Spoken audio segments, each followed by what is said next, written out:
யாருக்கு 4 ஃபைனலிஸ்டும் 2 டீமாக பிரியணும். வாழ்த்துகள். ஹாய் ஹலோ வணக்கம் மக்களே. என்ன மக்களே, இன்றைக்கான 3 ப்ரோமோ வந்து ரிலீஸ் பண்ணியிருக்காங்க. எனக்கு என்னமோ இந்த ப்ரோமோஸ் எல்லாம் பார்க்கும்போது எனக்கு ஒரு விஷயம் மட்டும் நல்லா கன்ஃபார்மாக புரியுது. என்னடா நீங்கள் என்னடா அரோராவை வந்து டைட்டில் வின்னர் ஆக்கணும்னு சொல்லி நீங்கள் வெயிட் பண்ணிகிட்டு இருக்கீங்களா? பண்ணி தொலைங்கடா, ஏதாவது ஒன்று பண்ணுங்கடா.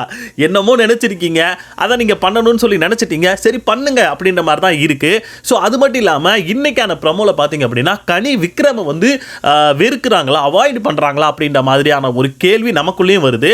அது மட்டும் கிடையாது, இன்னைக்கு ஒரு சீக்ரெட் டாஸ்க் ஒன்று வச்சிருக்காங்க. சீக்ரெட் டாஸ்க்னு சொல்றதை விட ஸ்பெஷல் டாஸ்க் அப்படின்ற மாதிரி தான் நம்ம சொல்லணும். அது எதுக்காக, என்ன ஏது அப்படின்றத இந்த வீடியோவில் பார்க்க போகிறோம். ஸோ அதுக்கு முன்னாடி நம்ம சேனலை ஃபஸ்ட் டைம் பார்க்குறீங்க அப்படின்னா ஒரு லைக், ஒரு சப்ஸ்கிரைப் பண்ணி வச்சுக்கோங்க. அப்போ தான் நம்ம சேனல், நம்ம வீடியோ நிறைய பேருக்கு சஜஷன் ஆகும். வாங்க வீடியோக்குள்ளே போகலாம். ஸோ ஃபஸ்ட்டு ப்ரோமோ பார்த்தீங்க அப்படின்னாலே நான் என்ன கேள்வி கேட்டேனோ அதுக்கான அந்த ஒரு இது வந்து ப்ரோமோ வந்து ஃபஸ்ட்டு ப்ரோமோலே வந்துருச்சு. என்ன அப்படின்னா ஃபஸ்ட்டு ப்ரோமோவில் ஒரு பக்கம் பார்த்தீங்க அப்படின்னா ஆதிரை, ஆமாம், ஒரு பக்கம் பார்த்தீங்கன்னா ஆதிரை வந்து கேட் வழியாக வர்றாங்க, இன்னொரு பக்கம் பார்த்தீங்கன்னா எஃப்ஜே வந்து ஸ்டோர் ரூம் வழியாக வர்ற மாதிரி வராரு.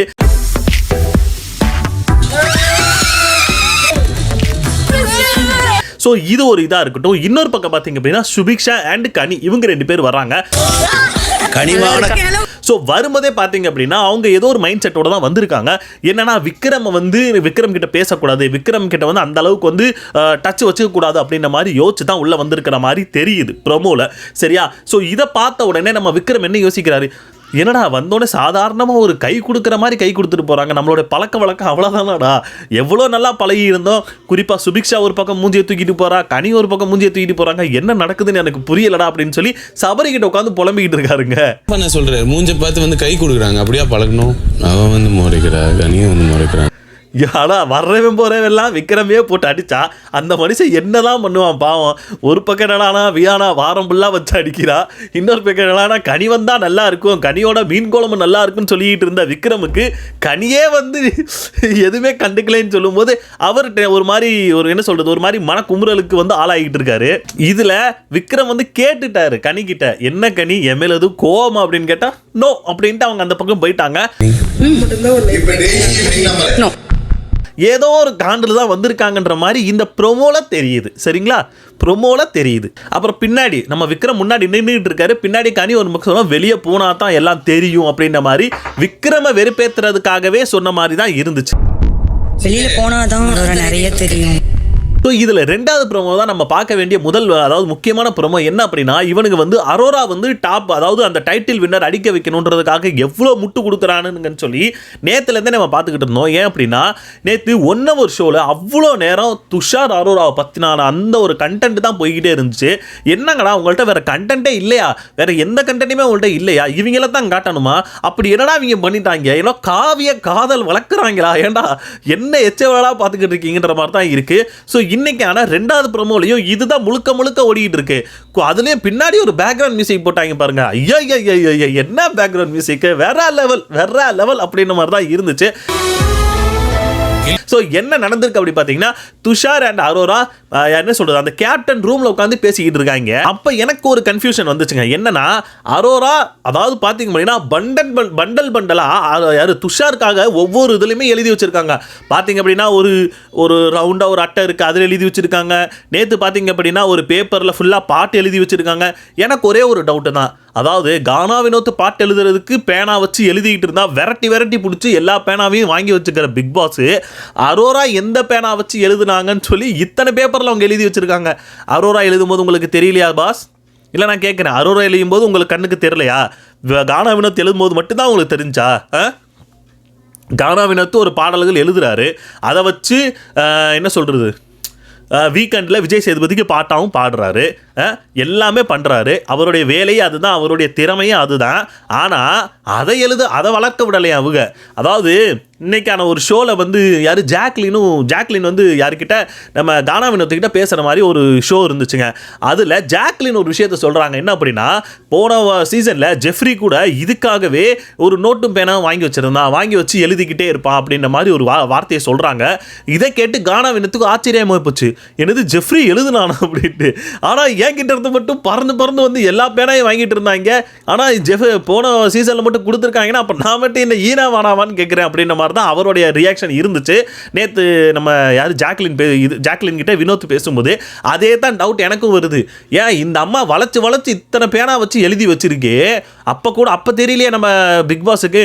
இந்த விஷயத்தை பார்க்கும்போது எனக்கு நேற்று அந்த நம்ம ஃபேட்மேன் ரவீந்தர் இருக்கார்ல, அவர் பேசுகிற அந்த ஒரு இதுதான் எனக்கு மைண்டில் வருது. என்ன அப்படின்னா, நம்ம பிக் பாஸோட ரியல் பேர் அப்படி என்னன்னா ஷாஷோ அப்படின்ற மாதிரி தான் ஃபுல் பேர், எனக்கு தெரியல. ஷாஷோ அப்படின்ற மாதிரி சொல்கிறாரு. இந்த ஷாஷோ இருக்கானே, அவர் சொன்ன அந்த வார்த்தையை கரெக்டாக வேர்டை நான் வந்து டெலிவரி பண்ணுறேன். இந்த ஷாஷை வந்து பொண்ணுங்கள்கிட்ட மட்டும்தான் ரொம்ப பேசுவான். பொண்ணுங்க வந்து தும்முனாலோ இல்லை என்ன சொல்கிறது இருமுனாலோ உடனே என்ன சொல்கிறது கன்செஷன் ரூமுக்கு கூப்பிட்டு பேசுவான். நம்மளாம் ஆம்பளைங்க கத்துனா கண்டுக்க கூட மாட்டான் அப்படின்ற மாதிரி இது அந்த ஒரு வீடியோவில் பார்த்தேன்.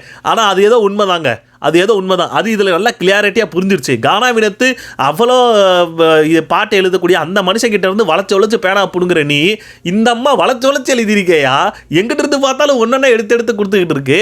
அப்போலாம் நீ எங்கேயா போன அப்படின்ற மாதிரி தான் எனக்கு ஒரு டவுட் வந்துச்சுங்க. ஸோ இந்த ப்ரொமோல என்ன ஆயிருக்கு அப்படின்னா, இந்த அம்மா ஏதோ எழுதுனதை நம்ம துஷாருக்கு கொடுத்துக்கிட்டு இருக்காங்க. ஒரு பொண்ணு லூஸ் மாதிரி உடனே அந்த அம்மா நம்ம அரோரா என்ன சொல்றாங்க அப்படின்னா, உன்ன மாதிரி ஒரு பையனை வந்து ஒரு மாதிரி ஒரு பொண்ணு சொன்னா யாரு தான் இது சொல்லுவாங்க அப்படின்ற மாதிரி இவங்க வந்து அந்த காதல். எனக்கு என்ன ஒரு இது அப்படின்னா, இவங்க காதல் வயப்பட்டு ஏதாவது பேசினாங்கன்னா சத்தியமா எனக்கு புரியாது. அதை எனக்கு டெலிவரி பண்ணவே தெரியாது. என்ன சொல்லி வச்சிருக்காங்கன்னு நீங்களே பாருங்க. அந்த ஒரு பொண்ணு லூஸ் மாதிரி ஒரு பையனை பத்தி சொன்னா யாருக்கு தான் பிடிக்கும்? நான் நினைச்சிருந்தா அதை அவாய்ட் பண்ணிட்டு கேம் மட்டும் விளையாண்டு நல்ல பேர் சம்பாரிச்சு போயிடலாம். That's not Arora. இப்போ நம்ம துஷார் சொல்லும் போது மட்டும் எனக்கு கொஞ்சம் ஒரு மாதிரி கிளாரிட்டியா புரிந்து. என்ன அப்படின்னா, நீ வந்து சூப்பரா கேம் விளையாடுற, நான் போகும்போது நீ இந்த இடத்துல இருந்த, இப்போ நீ இங்க இருக்க அப்படின்ற மாதிரி அந்த மெய்யலகன்ல அவர் சொல்லுவார்ல, அவன் இங்க இருக்கான், நான் இங்க இருக்கேன், அவன் இங்க இருக்கான் அப்படின்ற மாதிரி சொல்லுவாங்களே, அந்த இந்த இடத்துல நம்ம துஷார் டெலிவரி பண்ணிக்கிட்டு இருக்காரு. துஷாரு வேற லெவல் அப்படின்ற மாதிரி தான் இருக்கு. Very beautiful game, proud of யூன்ற தவிர எனக்கு சொல்றதுக்கு ஒண்ணுமே இல்லை. உன்னை இங்க பார்த்தேன் நான், புரியுதா? நீ இங்க இருக்க.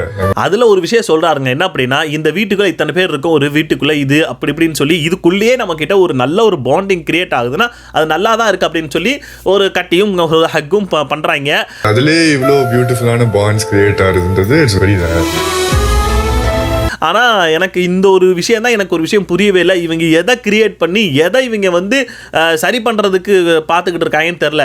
ஏன்னா இந்த அம்மா எப்போ பார்த்தாலும் துஷார்னு சொல்கிறதுனால அதை வந்து சரி பண்ணுறதுக்கான ஒரு வேலையை பார்க்குறாங்களா, இல்லை ஐயா விஜய் சேதுபதி அதை நீங்கள் தான் சொல்லணும். ஏன்னா நேற்று அந்த இதில் வந்து வச்சு எல்லாரையும் வச்சு செய்யுன்னு செஞ்சீங்களே, அதுக்கு இந்த விஷயத்தை ஏதாவது கொஞ்சம் கிளியாரிட்டியாக பண்ணி விட்டுருந்தீங்கன்னா நல்லா இருந்திருக்குன்ற மாதிரி தான் இருந்துச்சு. என்ன துஷார் பயபில் அதுக்கப்புறம் தானே வந்திருக்கான் அப்படின்ற மாதிரி தான் சொல்ல தோணுது. ஸோ இதோட பார்த்தீங்க அப்படின்னா ரெண்டாவது ப்ரோமோ வந்து முடிக்கிறாங்க. ஸோ மூணாவது ப்ரோமோ என்ன ஆயிருக்கு அப்படின்னா, ஸோ மூணாவது ப்ரோமோ பார்க்கறதுக்கு முன்னாடி நம்ம ஹாட் ஸ்டாரில் வந்து ஃபர்ஸ்ட் ப்ரோமோ பார்த்துருவோம். ஸோ மூணாவது ப்ரோமோ, அதாவது அந்த ஹாட் ஸ்டாரில் வந்து ஃபர்ஸ்ட் ப்ரோமோ என்ன அப்படின்னா, அதாவது ஸ்டார்டிங்கில் நம்ம விஜய் டெலிவிஷனில் வந்து ஃபர்ஸ்ட் ப்ரோமோ வந்துச்சுல, அதுக்கான ஒரு தீர்வு தான் இந்த ஹாட் ஸ்டாரில் வந்து முதல் ப்ரோமோ. என்ன அப்படின்னா, நம்ம கனி அண்ட் சுபிக்ஷா வந்து விக்ரம் கிட்ட வந்து ஒரு மாதிரி மூஞ்சி கொடுத்து பேசலை, அவங்க ஒரு மாதிரி அவாய்டு பண்ணுறாங்கன்ற மாதிரி அவர் வந்து சொல்லிட்டு இருந்தார்ல, அதுக்கான தீர்வு இந்த இதில் இருக்குது. என்ன அப்படின்னா, அவங்க ரெண்டு பேரும் பிராங்க் பண்ணியிருக்காங்கன்றது தான் இதுல இருந்து தெளிவாக தெரியுது. ஏன்னா எல்லாருக்கும் தெரியும் விக்ரம் கிட்ட இந்த மாதிரி ஒரு விஷயத்தை நம்ம போட்டோம் அப்படின்னா எப்படியுமே அவன் உடைவான், அதை வச்சு நம்ம ஒரு பிராங்க் பண்ணலாம்னு சொல்லி அதைத்தான் இந்த இடத்துல பிராங்க் பண்ணுறாங்க. நம்ம விக்ரம் பார்த்தீங்க அப்படின்னா ஆல்ரெடி இவங்க பண்ண அந்த அட்டூழி எழுத்துல வெளியே போய் உட்காந்து மனசு உடஞ்சு போய் உட்காந்துருக்காரு. பிரஜனு அப்புறம் எல்லாருமே வந்து சமாதானப்படுத்திக்கிட்டு இருக்காங்க.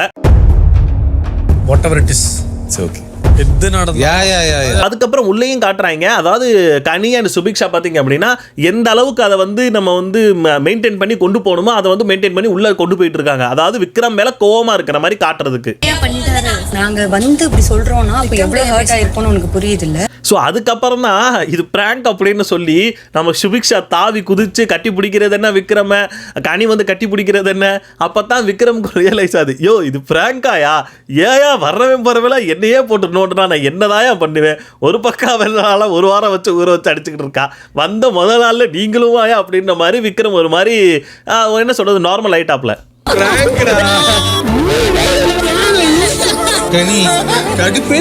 ஸோ இதுக்கப்புறம் கொஞ்சம் ஒரு மாதிரி ஃப்ரீ ஆகிட்டாரு. ஸோ இது போல பார்த்தீங்க அப்படின்னா ஹாட் ஸ்டாரில் வந்து முதல் ப்ரோமோ வந்து முடியுது.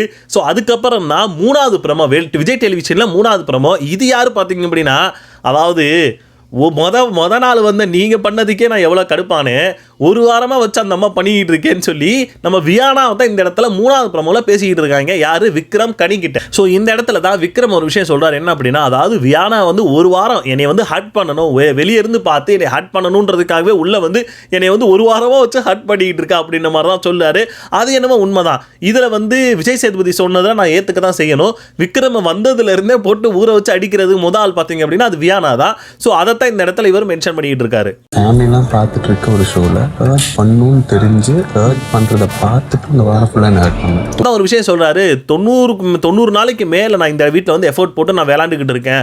ஆனா அரை மணி நேரம் மட்டும் அவள்கிட்ட சொல்லி நான் எப்படி புரிய வைக்க முடியும்னு எனக்கு தெரியலன்ற மாதிரி தான் ஒரு விஷயத்த சொல்லிட்டு இருக்காரு. 100 நான் எஃபோர்ட் போட்டிருக்கேன். அதுல டிஸ்ப்ரூவ் ஆகலைன்னா அப்புறம் என்னத்தை நம்ம அரை மணி நேரம் பேசி டிஸ்ப்ரூவ் பண்ண போறோம். அதான் ஒரு விஷயம் சொல்றாரு, அவ வந்து இந்த வாரம் ஃபுல்லா விக்கல் சுக்ரம் தான் உலகத்திலே மிகப்பெரிய ஒரு அயோக்கியம் அப்படின்ற மாதிரி காட்டணுன்றதுக்காகவே உள்ள வந்து பண்ற மாதிரி தான் இருக்குன்ற மாதிரி சொன்னாரு. அது என்னமோ நமக்கும் அந்த ஒரு ஃபீல் வந்துச்சுங்க. அவ வந்து அந்த வாரம் ஃபுல்லா விக்கல் சிக்கிறம்னா இந்த உலகத்திலே கெட்டவன்ற மாதிரி கட்டமைப்புற மாதிரி தான் இருந்துச்சு. அதுதான் கனி ஒரு விஷயம் கரெக்டாக ஒரு விஷயம் சொன்னாங்க. அதாவது நீ நல்லவே அப்படின்றதுக்காகவே நீ ஏமாலின்றது கிடையாது, அதை வந்து நீ வந்து கண்டுக்காத, அவ ஒருத்தே கிடையாதுன்னு சொல்லும்போது நம்ம வியானாக்கு ஒரு க்ளோஸ் அப் போனாங்க பாருங்க, அந்த கட்டத்துக்கு தான் காசு. எப்படி? அந்த கட்டத்துக்கு தான் காசு. அப்பயுமே அந்த அம்மா கேமராக்கு இது பண்ணி தான் இருக்கு. ஏம்மா இன்னமும் உனக்கு அந்த கேமரா கான்சியஸ் போலையான்ற மாதிரி தான் இருந்துச்சு. ஸோ அத்தோட இந்த 3வது ப்ரோமோ முடியுதுங்க. நான் இருக்கிறது மட்டுமே ஏமாலியா இருக்கிறதுக்கான காரணம் ஆயிடவே கூடாது. என்ன சொல்றேன்னா இல்ல. ஸோ கடைசியாக பார்த்தீங்க அப்படின்னா இந்த ஸ்பெஷல் டாஸ்க் ஒரு விஷயம் வருது. அது எங்கன்னா ஹாட் ஸ்டாரில் 2வது ப்ரோமோ ரிலீஸ் பண்ணி விட்டுருக்காங்க. ஸோ இதில் என்ன அப்படின்னா, நம்ம அந்த எக்ஸ் கண்டஸ்டன்ஸாக இருக்கட்டும், இப்போ ஏற்கனவே இருக்கிற அந்த கண்டஸ்டன்ட், அதாவது வெளியேருந்து வந்தவங்களாக இருக்கட்டும், இப்போ உள்ளே இருக்கிற 4 பேராக இருக்கட்டும், எல்லாருமே மிங்கிள் பண்ணி 4 பேர் இருக்கிற டீமில் கொஞ்சம் பேரும் இந்த பக்கம் பார்த்தீங்கன்னா கொஞ்சம் பேரும் இருக்கணுன்ற மாதிரி ஒரு கேம் வைக்கிறாங்க. ஸோ அதில் என்ன அப்படின்னா, கேக் யாருக்கு 4 ஃபைனலிஸ்டும் 2 டீமாக பிரியணும். நடுவில் ஒரு சர்க்கிளும் அதில் ஒரு நைஃபும் வைக்கப்பட்டிருக்கும். இங்க கொஞ்சம் பேர் இங்கிட்டு கொஞ்சம் பேர் நின்னுக்கணும். ஸோ நடுவில் பார்த்தீங்கன்னா ஒரு ரவுண்டு போட்டு ஒரு கத்தி மாதிரி ஒன்று வைக்கிறாங்க. எதுக்கு அப்படின்னா, கேக்கு கொடுப்பாங்களாம். இந்த இதில் யார் ஜெயிக்கிறாங்களோ அவங்களுக்கு கேக்கு, ஸ்பெஷல் கேக்கு அப்படின்ற மாதிரி ஒரு கேக்கு கொடுக்குறாங்க. ஸோ அந்த கேக்கை யார் எடுக்கிறாங்க அப்படின்றது தான் இந்த டாஸ்க்கு. ஸோ இதில் என்ன அப்படின்னா, அந்த ஒரு பஸர் அடித்த உடனே ஓடி வந்து அந்த கத்தியை யார் ஃபர்ஸ்ட் எடுத்து அவங்க இடத்துக்கு ஓடுறாங்களோ அவங்க தான் வின் அப்படின்ற மாதிரி வைக்கிறாங்க. ஒவ்வொரு பஸருக்கும் 2 டீமில் இருந்தும் ஒவ்வொருத்தர் ஓடி வரணும். ஸோ இதில் எனக்கு தெரிஞ்சு அந்த யார் இந்த ஃபைனலிஸ்ட் 4 பேர் இருக்காங்களே, அவங்க இருக்கிற டீம் தான் வின் பண்ணுற மாதிரி ஒரு இது கொடுத்துருக்காங்க. ஸோ வின்னும் பண்ணிட்டாங்க, கேக்கும் வாங்கிட்டாங்க, கேக்கும் வெட்டி சாப்பிட்டுட்டாங்க. இதுதான் ஹாட் ஸ்டாரில் வந்த கடைசியாக, அதாவது 2வது வந்த ப்ரோமோவாக இருக்குது. வாழ்த்துகள். ஆனால் ஒரு விஷயங்க, என்ன ஆனாலும் கண்டென்ட்டுக்கு குறைவில்லாமல் பார்த்துக்கணுன்றதுல பிபி டீம் ரொம்ப கண்ணுங்கருத்துமாக இருக்காங்க. ஸோ அதைத்தான் இந்த இடத்துல பண்ணி அந்த கேக்குமே வாங்கிட்டாங்க. ஸோ அவ்வளோதாங்க. இப்போ வந்து எல்லா ப்ரோமோவும் பார்த்தாச்சுன்னு நான் நினைக்கிறேன். ஸோ நீங்கள் என்ன நினைக்கிறீங்க? அரோராவை இது பண்ணுறதுக்கு, அதாவது ப்ரொமோட் பண்ணுறதுக்கு பிக் பாஸ் டீம் வேலை பார்க்குறாங்களா? உங்களுக்கு என்ன தோணுது? அதை கமெண்ட் செக்ஷனில் கமெண்ட் பண்ணுங்கள். ஸோ அவ்வளோதான் கைஸ். உங்களுக்கு தெரிஞ்ச விஷயத்தை கமெண்ட் செக்ஷனில் கமெண்ட் பண்ணுங்கள். இந்த வீடியோ உங்களுக்கு பிடிச்சிருந்தா லைக் ஷேர் கமெண்ட் பண்ணுங்கள். ரொம்ப பிடிச்சிருந்தா சப்ஸ்கிரைப் பண்ணிச்சுங்க. அடுத்த வீடியோவில் பார்ப்போம். டட்டா, பாய்.